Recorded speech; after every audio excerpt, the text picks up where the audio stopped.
Nous avons fait une thérapie de couple, mais malgré ça, mon épouse veut tout de même divorcer. Donc pourquoi la thérapie de couple n'a-t-elle pas fonctionné? Les 6 raisons pour lesquelles la thérapie de couple a échoué.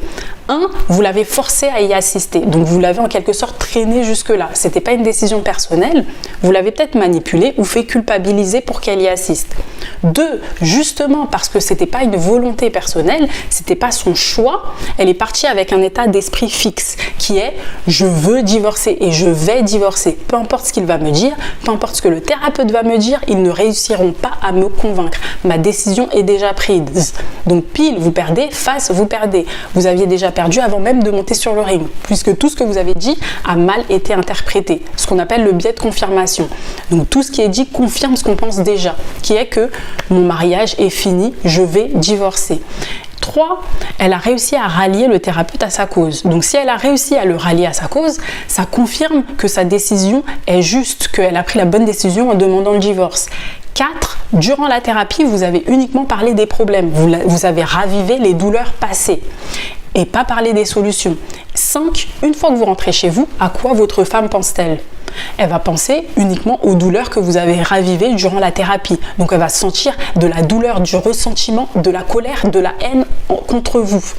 Et 6, il faut savoir que votre femme n'est pas en sécurité avec vous. Elle n'a pas confiance en vous. C'est d'ailleurs pour ça qu'elle a demandé le divorce. Donc si elle n'a pas confiance en vous, elle ne peut pas partager ses préoccupations, ses douleurs qu'elle ressent.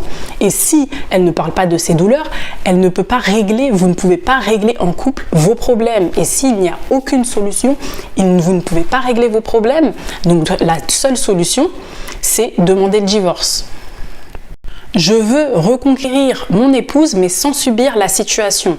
Je ne veux pas avoir l'impression de lui courir après comme un chien. Je ne veux pas être son pantin. Je ne veux pas être une victime. Je ne veux pas simplement être spectateur de ma vie. Je veux garder le contrôle. Donc comment reconquérir son épouse tout en gardant le contrôle sur sa vie ? Pour ça, vous devez absolument comprendre une chose primordiale. Vous devez faire la distinction entre ce qui dépend de vous et ce qui ne dépend pas de vous.